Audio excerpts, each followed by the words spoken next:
your souls the kindling of the hearth fire pilgrims new. Find the Spirit always restless, find it in each mind and heart. Touch and hold that ancient yearning, kindling for a new-found truth. Stand we now upon the threshold, facing futures yet unknown. Hearth behind us, wayside hostel, built by those who knew wild roads. Guard we ere their sacred embers, carried in our minds and hearts.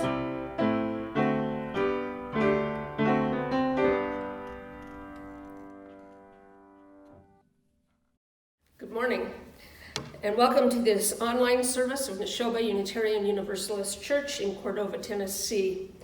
I am the Reverend Beth Lefever, pleased and privileged to serve as the minister of this congregation, and I am so very glad that you are able to join with us this morning.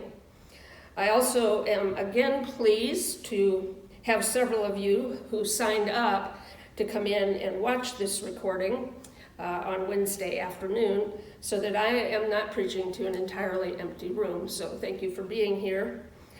Our opening words are by William Wordsworth, 19th century English romantic poet. And I have felt a presence that disturbs me with the joy of elevated thoughts, a sense sublime of something far more deeply interfused, whose dwelling is the light of setting suns and the round ocean and the living air, a motion and a spirit that impels all thinking things, all objects of all thought, and rolls through all things. Let us be in worship together. And now Cindy Murray will light our chalice. Good morning. Today's chalice lighting is for the Memorial Day weekend, and the words come from Charles F. Flagg. In honor of those we have known and loved in the past, in recognition of the gifts and sacrifices they have made on our behalf, and in our sincere hopes that we may be worthy of their memory, we light our candles, we give our thanks, and we offer our prayers. Amen. Now please join me in our affirmation of covenant. Love is the doctrine of this church. The quest for truth is our sacrament, and service is our prayer. To dwell together in peace, to seek knowledge in freedom, to serve human need, to the end that all souls shall grow into harmony with the divine. Thus do we covenant with each other and with God. The Rooster Who Would Not Be Quiet by Carmen, Agra, Deedy. Once there was a village where the streets rang with song from morning till night. Dogs bayed, mothers crooned, engines hummed, fountains warbled, and everybody sang in the shower. Everyone and everything had a song to sing. This made the village of La Paz a very noisy place. It was hard to hear. It was hard to sleep, it was hard to think, and no one knew what to do. So they fired the mayor. Now they were a very noisy village, without a mayor. So they held an election. Only Don Pepe promised peace and quiet. He won by a landslide. The next day, a very polite law appeared in the village square. No loud singing in public, por favor. Things were getting better already. But more laws soon followed. No loud singing at home. No loud singing. No singing. Basta, quiet already. Until finally, the noisy village of La Paz was silent as a tomb. Even the tea kettles were afraid to whistle. Some people left the village, singing loudly. Others stayed behind and learned to hum. The rest were just grateful to have a good night's sleep, for crying out loud. 7 very quiet years passed. Then one evening, a saucy gallito and his family wandered into the village and roosted in a fragrant mango tree. When the little rooster awoke the next morning, he did what roosters were born to do. He sang, "Kiki-riki!" As his rotten luck would have it, the mango tree grew beneath the cranky mare's window. "Uh-oh. You there!" groused Don Pepe. "No singing. It's the law." "What a silly law," said the merry gallito. "Smell this sweet mango tree. How can I keep from singing?" "Humph. Then I'll chop down that stinky tree," huffed Don Pepe. "Will you sing then?" The plucky gallito shrugged. "I may sing a less cheerful song, but I will sing." And he did. "Kiki-riki!" "Still singing," snapped Don Pepe. "You have no tree, remember?" "I have no tree," said the gallito, "but I have my hen and chicks. How can I keep from singing?" "Will you sing if I throw you in a cage, alone?" threatened Don Pepe. "I may sing a lonelier song," said the stubborn gallito, "but I will sing." And he did. "Kiki-riki!" "Why are you singing now?" growled Don Pepe. "You have no hen and chicks." "No hen and chicks," the gallito sighed, "but I still have corn to eat. How can I keep from singing?" "And if you have no more corn?" asked the mare. "I may sing a hungrier song," said the headstrong gallito, "but I will sing." And he did. "Kiki-riki!" "Aren't you hungry, you crazy bird?" wailed Don Pepe. "Claro, of course," said the gallito. "But if the sun can still shine despite this world's troubles, how can I keep from singing?" "And if you never see the sun again?" snarled the mare, and he ran for a blanket to cover the rooster's cage. "I may sing a darker song," the brave gallito called after him, "but I will sing." And he did. Kiki-riki! As the gallito song echoed down the soundless streets of La Paz, it stirred an old familiar longing for a time when everyone and everything had a song to sing. Kiki-riki, kiki-riki, kiki-riki. Not so with Don Pepe. Singing gave him indigestion. The next day, Don Pepe stumbled out into the yard in his nightshirt. He tore away the blanket and bleated. "You have no tree to roost in, no hen and chicks to comfort you, no grain to fill your belly, no sun to drive away the shadows. Why, oh why are you still singing? Promise to stop and I will set you free." One by one, a quiet crowd began to gather in Don Pepe's yard. "I sing for those who dare not sing, or have forgotten how," said the gallito. "If I must sing for them as well, senor, how can I keep from singing?" "And if I made you into a soup," the mare thundered, "I suppose you will still sing if you are dead?" The entire village held its breath, waiting for the gallito's reply. "Dead roosters sing no song," he said. "Ha!" crowed Don Pepe. Sure, he had won. "But a song is louder than one noisy little rooster, and stronger than one bully of a mare," said the gallito. "And it will never die so long as there is someone to sing it." And there was. Kiki-riki, kiki-riki, kiki-riki.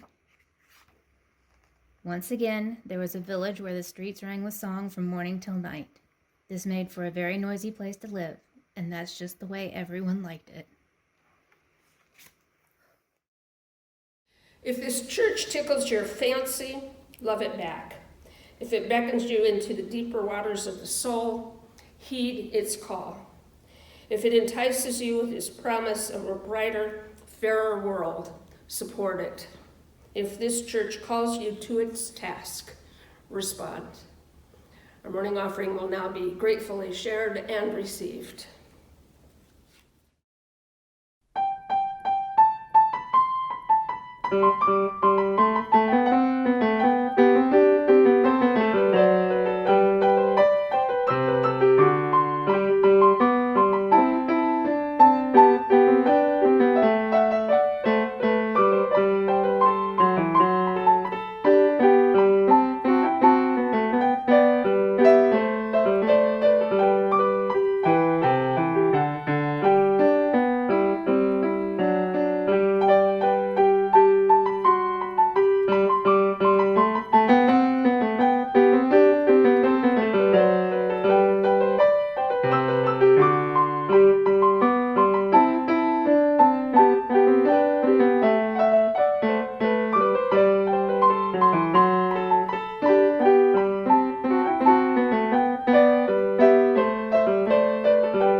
My reading this morning is entitled It Matters What We Believe by Sophia Lyon Fahs, editor, author, and progressive Unitarian RE teacher.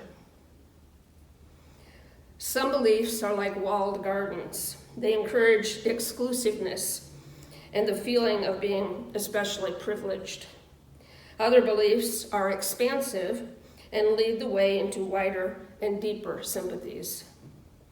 Some beliefs are like shadows, clouding children's days with fears of unknown calamities. Other beliefs are like sunshine, blessing children with the warmth of happiness. Some beliefs are divisive, separating the saved from the unsaved, friends from enemies.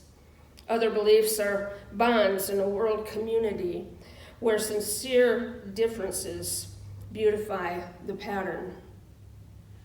Some beliefs are like blinders, shutting off the power to choose one's own direction. Other beliefs are like gateways, opening wide vistas for exploration.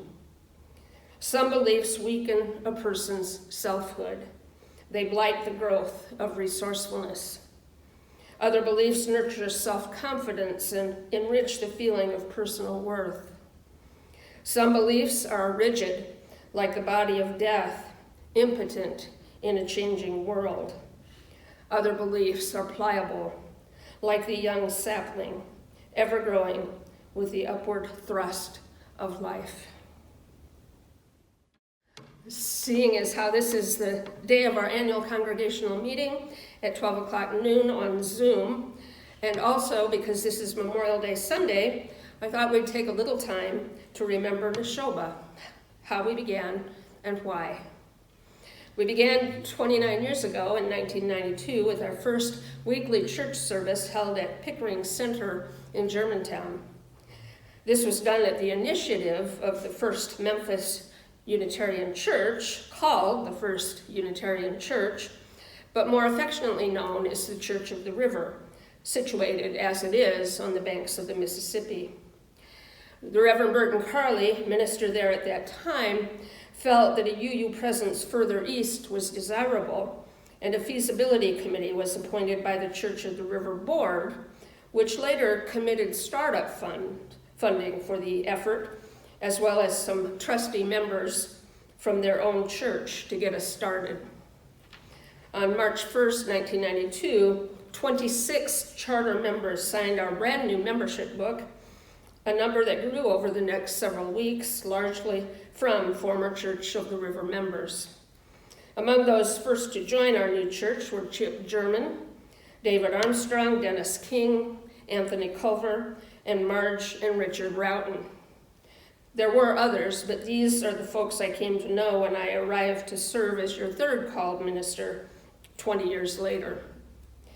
Jean Ricard Rowe was the first called or settled minister here, beginning in July 1992 and serving for 13 years before retiring. The Reverend Bill Neely was your second called minister, serving from 2006 to 2010. In between all three called ministers, Neshoba enjoyed the services of interim ministers, the Reverend Tom Rhodes and the Reverend Cynthia Prescott. In addition to meeting at Pickering Center, Neshoba leased space in the office park to accommodate religious education classes. And then the following steps were taken between 1993 and 1995. A building fund was established, a futures committee created, and a site selection committee formed. Our current site was selected for its central location and its proximity to Shelby Farms Park, and a capital campaign began in 1998. In 2001, 20 years ago, our building was completed and dedicated, and here we are now.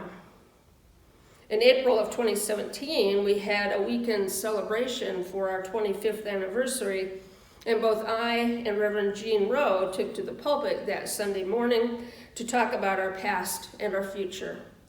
It was a special pleasure for me to share the pulpit with Neshoba's first called minister, who did such a good job getting Neshoba pastored through the first decade plus. Why liberal-minded seekers come together in Unitarian Universalist churches in the first place is a worthy sermon, far too long for today's worship service. I can, however, tell you a bit about my own journey from a Church of the Brethren to full Unitarian Universalism by calling on a sermon I wrote probably in the mid-1990s, long before I had ever considered going into ministry.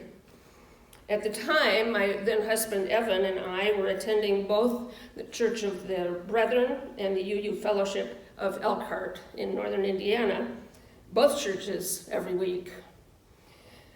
I wrote this sermon for the Church of the Brethren, though I never preached it there, and undoubtedly wisely so. Here are some pieces of it. I belong to a church that I love, in which I am given every week the opportunity to share my joys and concerns. And yet, I do not feel comfortable sharing so many of my concerns, such as the fact that I doubt some of the things this church is about, and I am troubled and concerned about that doubt. And I am afraid to tell you of it. I belong to a church of people whom I care about and whom I believe care about me. But I don't feel they really know me, nor would want to. Because to really know me would mean knowing that the faith I share with them has massive holes in it, and that I am afraid those holes are unacceptable to this church. I am aware that I may be projecting my fears onto you. It may be that I am afraid to speak, and so I think that you are afraid to hear. I am aware of the possible injustice in my presuming you would not embrace me if you knew I sit here week after week singing the hymns that I love so much while questioning their message, being moved, sometimes profoundly, by Reverend David's sermons while still questioning their truth. I hope that is the case, and you will tell me so later and forgive me. But in the meantime, please let me tell you of another part of my journey. I attend another church every week in which I talk often of this church. I know that I love the church, they know that I love the Church of the Brethren, and that Evan and I have always come here before going there. They know that I have not found within the UU Church quite what I need in my life in a spiritual sense. They know that I long for a spiritual connection that I have not quite attained, and that I grieve that lack in my life. They uphold me in my doubting and seeking and yearning. For though my quest seems especially current and maybe particularly wrenching right now, many of them share the same search, or have in the past, and remember well their own struggles. I attend a church which knows me well, my personality, my likes and dislikes, my love for my husband, my pets. It is a smaller church, and so the sharing of personal issues is easier, certainly, than in a larger church. But it is a church that values the questions, and so they make time and space for personal accounts. I am uncomfortable here now, speaking of that church, in which I feel so free to speak of this one. But if I cannot speak of that church as I struggle in this one, I am afraid I will not stay in this one. And if this church, as it struggles to find its future way, cannot hear me speak of the other church, I fear it will lose me and others like me. So let me tell you, the other church is the Unitarian Universalist Fellowship of Elkhart, a church rooted in Christian tradition and celebratory of all other faith traditions. It is a church not unlike our own in some ways, most notably its commitment to social justice and peace issues. I then told them a bit about Unitarian Universalism, following up with these words. The Unitarian Universalist Church does not completely suffice for me, but it sees faith as a journey, not a destination, and I am drawn to that. Several weeks ago, in a highly emotional state, I told my UU congregation that I had just come from a service at my other church, this church, in which the sermon was wonderful. It was about whether the Bible should be taken literally as the final authority or whether it was to be interpreted. I left that service excited about the things Reverend David had said. And then I told them I came to their church, the UU church, and listened to Gordon Gibson, the pastor, speak about reaching out to people, fighting social injustice, and so on. And I thought, this is what matters to me. This is where God is, fighting in the trenches, taking a stand, wanting her people to be warm and sheltered and fed and loved, and no longer terrorized or beaten up or beaten down. I continued, I love David's sermons. And I'm saying all this to you because I value my membership here, and I want this church to thrive and grow and move and shake and matter. But if I do not tell you where I am at, honestly and without reserve, I am not being responsible with my membership and not doing what I feel called to do by the God within me who does value my voice in the church, regardless of St. Paul's teachings proclaiming that women should remain silent, and regardless of my doubts and questions and longing. And that was the gist of my little sermon. As my journey proceeded, I eventually left the Church of the Brethren, actually over a social justice issue, surprisingly. As did my husband. We both left the church, and I gave myself over completely to the Unitarian Universalist way. And what I found when I did so was that by not attempting to box in the infinite spirit or the great mystery by creed or doctrine or dogma, my spirituality was free to blossom and flow without tether. And that has made all the difference. That and the time and place to share all of myself, including my doubts and fears, and still be loved and accepted. And that is why I am here. That is why I am a minister in this faith, and why I am here at Neshoba, and so delighted to be. Amen. And let's quiet ourselves for a time of meditation, reflection, and prayer, and spoken word, and a time of silence. Spoken word are by 19th century poet and humanist Walt Whitman, adapted. The sum of all known reverence I add up in you, whoever you are. Those who govern are there for you. It is not you who are there for them. All architecture is what you do to it when you look upon it. All music is what awakes from you when you are reminded by the instruments.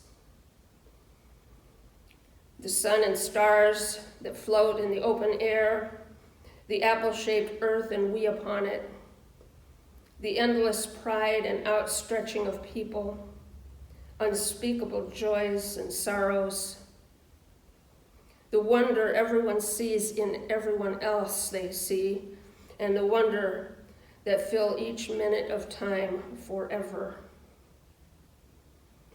It is for you, whoever you are. It is no further from you than your hearing and sight are from you, in whatever ways you hear and see. It is hinted by nearest, commonest, readiest.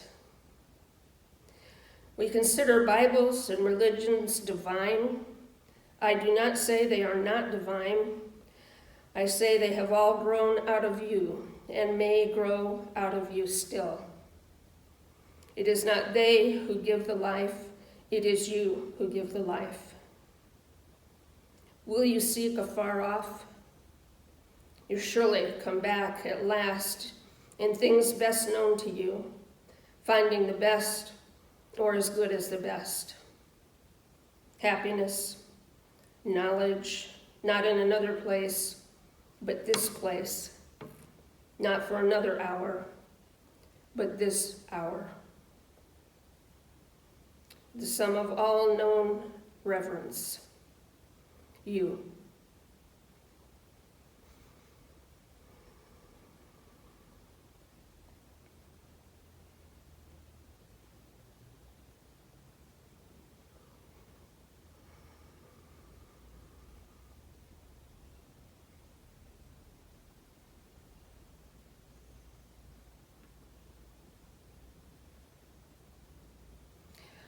Amen. Our closing words are by Theodore Parker, 19th century Unitarian minister and transcendentalist. Be ours a religion which, like sunshine, goes everywhere. Its temple, all space. Its shrine, the good heart. Its creed, all truth. Its ritual, works of love. Its profession of faith, divine living. May it be so. Amen.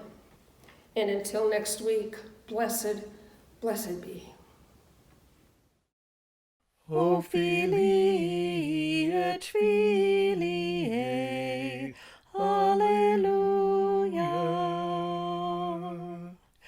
O ye who taste that love is sweet, set waymarks for the doubtful feet that stumble on in search of it. Alleluia.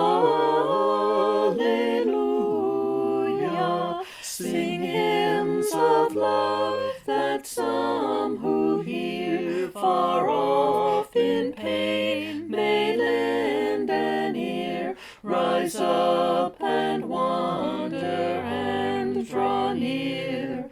Alleluia. Lead lives of love that others who behold your